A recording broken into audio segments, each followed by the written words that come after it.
Hello everyone, हम happy अपने सबन के स्वागत करत बानी अपना चैनल क्विकनेस ऑफ माइंड पर। दोस्त, अपने सबन खातिर एक महत्वपूर्ण वीडियो बाई 2025 बोर्ड एग्जाम जे भी भाई दे रहल बा, जेकर भोजपुरी बा, ओकरा खातिर बहुत ही इम्पोर्टेंट वीडियो बाई। काहे कि आज के वीडियो से पूरा अपने के 5 नंबर जौन बा फिक्स बा कि अपने के 5 नंबर भोजपुरी सब्जेक्ट में आज के वीडियो से प्रश्न बनी। ठीक, मात्र हम अपने के 2 प्रश्न कराएम, 2 गो प्रश्न कराएम, जेमे से दोनों के दोनों प्रश्न अपने के बोर्ड एग्जाम में देखे के मिली। अब बात बा ई समझ ली कि अपने के जौन बोर्ड एग्जाम हुई ना, एमे दीर्घ उत्तरीय में यानी 5 नंबर वाला जौन प्रश्न बा, एमे 3 गो प्रश्न दे आई, लेकिन 3 गो प्रश्न में अपने के एक गो प्रश्न के बना के आवे के बा। लेकिन आज हम जौन कराएम क्वेश्चन, एमे 2 क्वेश्चन कराएम और दोनों के दोनों क्वेश्चन अपने के बोर्ड एग्जाम में पूछल जाई। ई 100% गारंटी बा भाई। ठीक बा, अपने सबन एग्जाम दे के निकले, अपने के एग्जाम भी नजदीक बा, शायद 16 तारीख से एग्जाम चालू बा। और कमेंट करके जरूर बताएं कि अपने के ई वीडियो से क्वेश्चन लड़ल बा कि नहीं लड़ल। अपने के भोजपुरी पढ़ले बानी ई चैनल से, तो का अपने के भोजपुरी सब्जेक्ट से क्वेश्चन लड़ल बा कि नहीं लड़ल। आपन अनुभव, आपन राय जेंगे भी बा अपने के मिले ओंगे जरूर शेयर करें, ई अपने से निवेदन बा भाई। ठीक बा, चली तो आज के जो 2 गो प्रश्न बा ओके हमनी शुरू कर रहल बानी। देखी, प्रश्न के 3 प्रकार से पूछल जा चुकल बा। एक गो प्रश्न के 3 प्रकार से पूछल गइल बा। सुने, कौनो कहानी के समीक्षा लिखी, या इहे प्रश्न के कोनो दूसरा साल में के तरह घुमा कर पूछल बा। प्रश्न के समझे कि कौनो कहानी के कहानी कला के दृष्टि से समीक्षा करी। दोनों बात एके बा, कौनो कहानी के समीक्षा लिखी या कौनो कहानी के कहानी कला के दृष्टि से समीक्षा करी। दोनों प्रश्न एक ही बा। तीसरा तरीका देखी, कौनो कहानी के कथा वस्तु लिखी, कौनो कहानी के कथा वस्तु लिखी। तो तीनों टाइप से, तीनों प्रकार से अपने से प्रश्न पूछल जा सकत बा, लेकिन अपने के आंसर मात्र एक ही गो देवे के बा, जौन कि हम बताएं। ई प्रश्न 100% आई तो आई। ठीक बा, चली देखी अब कौनो कहानी के बात भइल बा। देखी, कौनो कहानी, ठीक बा, कौनो कहानी, कौनो कहानी, तीनों प्रश्न अपने के देख रहल बा, ओकरे के हमनी के बताओ के बा। तो भोजपुरी सब्जेक्ट में अपने कोनो भी कहानी पढ़ल बानी, उहे कहानी के बारे में अपने के लिख देवे के बा। खैर, हम अपने के बता रहल बानी बायन के बारे में। बायन जौन कहानी पढ़ले बानी ओके समीक्षा करत बानी हम। ठीक बा, अपने के अगर कोनो दूसर कहानी पढ़ले बानी तो ओकरो के बता सकत बानी, कोनो दिक्कत में ना होई। चली, बायन कहानी के रचनाकार विसुंदरा नंदन के जन्म यहाँ के परिवार मूलतः भोजपुर के बसिंदा रही। कहे का मतलब बायन कहानी जौन बा एक रचनाकार बानी विसुंदरा नंदन जी। यहाँ के जन्म जौन भई रहे उ कहाँ भई रहे, भोजपुर के बसिंदा रही, यानी कि यहाँ के भोजपुर के रहे वाला रही। ठीक बा, बिहार के भागलपुर जिला के घोघा बाजार स्थान में 1 जनवरी सन 1949 के भइल रहे।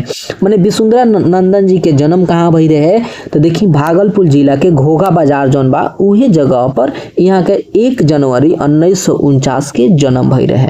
सबसे पहले बात हम ये लिखनी कि बायन कहानी है और कहानी के रचनाकार विसुंदरा नंदन जी बानी। यहाँ के निवासी कहाँ के रहनी, तो भागलपुर जिला के रहनी निवासी। ठीक बा, वहाँ के यहाँ भागलपुर में यहाँ के जन्म भई रहे। ठीक बा, भोजपुर के यहाँ के बसिंदा रहनी और घोघा बाजार के पास में रहे। 1 जनवरी 1949 में यहाँ के जन्म भई रहे। ई तो रहे रचनाकार के बारे में बताओल गए। अब चलिए, अब तनी बायन के बारे में हमने समझ ली जा, बायन के समीक्षा कर ली कि बायन कहानी से हमने के कहाँ सीख मिलता है, ऐसे काज हमने सीखनी सन। ठीक बा, देखिए, शादी ब्याह जग परोजन में संबंधी किहाँ से आइल कौनो मिठाई के बायन कहल जाला। अपने सबन भी जानता नहीं कि शादी बियाह होला तो ओमे से जौन हमनी के संबंधी लोग बा, सगे संबंधी बा, उहाँ से जौन मिठाई आवेला उहे मिठाई के बायन कहल जाला। का कहल जाला? बायन कहल जाला। आ हमनी के बिहार में तो इहो बा कि जौन बायन मिठाई आवेला न उ शादी बियाह बीतला के 2 दिन 4 दिन बाद गांव में भी मिठाई के बांटल जाला। बायन के वो मिठाई के बांटल जाला। अपने समझ जानत बानी। देखिए एक कहानी में लेखक सहज सरल ढंग से आ प्रवाहपूर्ण भाषा में बतावे के कोशिश कैले बा कि आदमी के अपना अज्ञानता आ लापरवाही के चलते एड्स ऐसन खतरनाक बीमारी के शिकार होखे। कहे का मतलब ई कहानी में जौन हमनी के कहानीकार साहब बानी यानी रचनाकार जौन बानी विसुंदरानंदन जी उ कहतनी एकदम सरल भाषा में हुआ के बताओ तनी आ सहज भाषा में, ठीक बा, कि जौन हमनी के अज्ञानता बा यानी कि जौन हमनी के बुद्धि विवेक जौन बा ना बहुत खराब हो चुकल बा अभी के समय में, ठीक बा। आ हमनी के नूल बहुत लापरवाही बरततानी सन। तो अज्ञानता आ लापरवाही के चलते जौन एड्स जैसन खतरनाक जौन बीमारी बा एके शिकार होके के पड़ेला। अभी के स्थिति में बहुत ज्यादा एड्स बीमारी चलल बा, अपने भी जानता नहीं। और ई हमनी के का है अज्ञानता आ लापरवाही के चलते हो रहल बा। अगर हमनी ए पर ध्यान दी सन तो ई नइखे हो सकत, ठीक बा। ये अपने समझ रहल बनी अच्छा से। चली आगे बढ़ी जा। तो आगे बा कि एक कहानी के मूल पात्र सुगिया आ जीतन ह। माने ई कहानी के मूल पात्र कहे के मतलब ई कहानी में मूल पात्र के बारे तो सुगिया आ जीतन बारे। ई लोग ई कहानी से ई बात बता रहल बा ना, ई हमनी के सीख मिलता कहानी पढ़ के कि हमनी के एड्स जैसन खतरनाक बीमारी पर रोक कैसे करब जा, एके जानकारी मिलता। रोक कैसे कर सकता इंसान ए पर, ठीक। हमनी के ही अज्ञानता आ लापरवाही से न दूर रहे के चाहे, ए पे बहुत ध्यान देवे के चाहे ऐसा खतरनाक बीमारी से, ठीक बा। देखिए एक कहानी के माध्यम से एड्स बीमारी के बारे में जानकारी दिहल गइल बा। ई कहानी में एड्स बीमारी के बारे में जानकारी देवल गइल बा, ठीक बा। हम अपने समन के कंप्लीट पढ़ाईले भी बानी। अगर अपने नहीं पढ़ ले तो प्ले लिस्ट जाई भोजपुरी के खोली और वहां से देखी, ठीक बा। चलिए आगे बढ़ब जा। देखिए आगे बा कि एड्स जैसन भयावह बीमारी से नौकी पीढ़ी के सावधान कइल गइल बा। माने एड्स ऐसन बीमारी बा, भयावह बीमारी बा जैसे सब कोई डरता। अब वास्तव में डर लागे के चाहिए, ठीक बा। बहुत खतरनाक बीमारी बा। ऐसे न जौन हमनी के नायका पीढ़ी जौन बाटे एके सावधान कइल गइल बा ई कहानी के माध्यम से, ठीक बा। तो आशा करत बानी कि ई कहानी के अपने समझले होखे, ठीक बा। अगर बाकी अपने ई वीडियो के ई जौन चैप्टर बा बायन अगर अच्छा से पूरा कंप्लीट एक्सप्लेनेशन अपने के जाने के चाहता नहीं तो जाई प्ले लिस्ट खोली भोजपुरी के आ वहां से देख ली। चली जौन दूसरा प्रश्न बा ई प्रश्न का अपने सबन देखी कि कौनो कविता के भावार्थ लिखी, कौनो कविता के भाव सौंदर्य निरूपित करी। 2 तरीका से क्वेश्चन पूछल जाए अपने से। या तो क्वेश्चन रही कि कौनो कविता के भावार्थ लिखी या क्वेश्चन रही कौनो कविता के भाव सौंदर्य निरूपित करी। देखिए एक शब्द यहाँ देखें ध्यान से, कौनो कविता, ई जो 2 शब्द बनो पर ध्यान दें। कौनो कविता तो अपने के भोजपुरी सब्जेक्ट में कौनो भी कविता पढ़ ले बानी ओकर भावार्थ लिख दे बा, ठीक बा।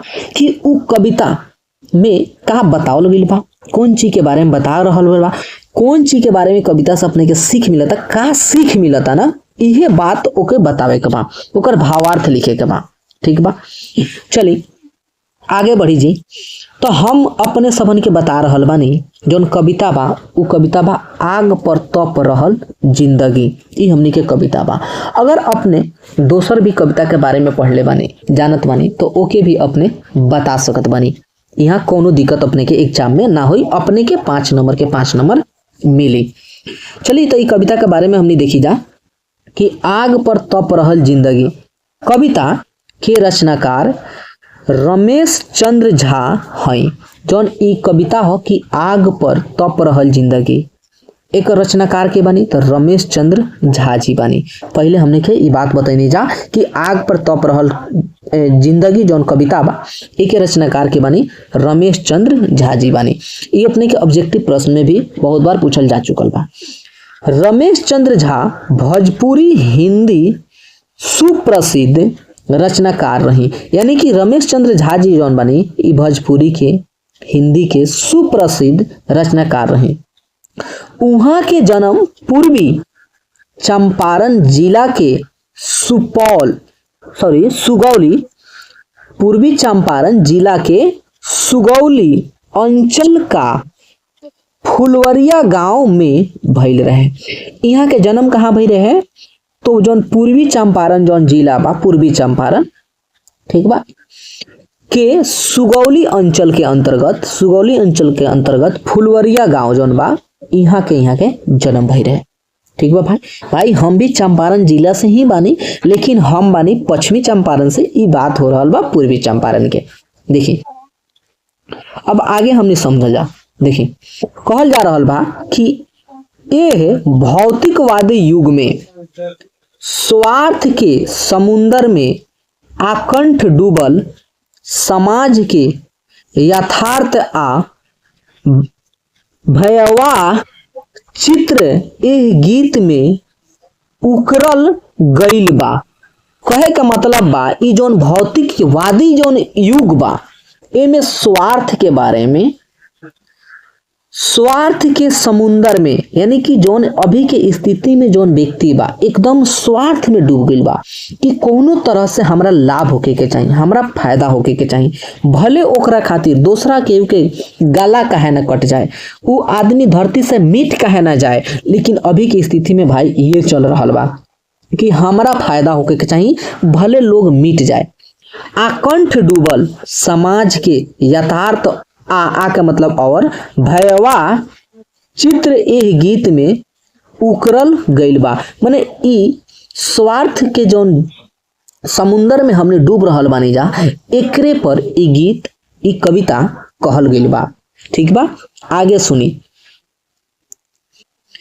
हर आदमी स्वार्थ में आन्हर होके चोर, बेईमान, व्यभिचारी, आतंकी इत्यादि बन रहल बा। अभी की स्थिति में अपने सबन देखी, अपने आसपास में देखी, खुद से सोची कि हाँ अभी की स्थिति का बा, हम कैसन बानी, तो अपने के उनमें से जरूर कुछ ना कुछ देखे के मिली। सोचे कि अभी की स्थिति में आसपास के लोग कैसन बा, चोर बा, बेईमान बा, एकदम आतंकी बा, हर तरह से चाहता कि हम स्वार्थ में आदमी पड़ल बा कि हर तरह से हमरा केहूंगे कुछ भी लाभ हो जाए। ठीक बा, कोनो चीज हम प्राप्त कर ले बिना मेहनत के।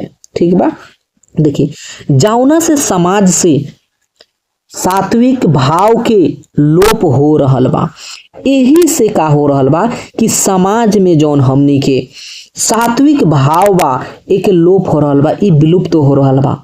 ठीक बा, देखिए चारों ओर आतंक के साया में जिए खातिर मजबूरी होते जा रहल बा। अभी की स्थिति में चारों ओर आतंक के साया में जिए खातिर मजबूरी होत जा रहल बा। ठीक बा, तो हम आशा करत बानी कि अपने सबन के ई दोनों प्रश्न समझ में आइल हुई। भाई 100% गारंटी बा कि ई प्रश्न आई तो अपने एग्जाम में खातिर पहले से तैयारी करके जाई, 2 प्रश्न करके जाई, अपने के एगो प्रश्न पक्का देखे के मिली। ई भाई के अपने के वादा बा। अगर ना देखे के मिली नु आई अपने के प्रश्न तो कमेंट बॉक्स में आके जौन मर्जी जौन लिख दे हम। ठीक बा, चली हम अपने सबन से फिर मिलें कोनो नेक्स्ट वीडियो में। तब तक खातिर जय हिंद, जय भारत।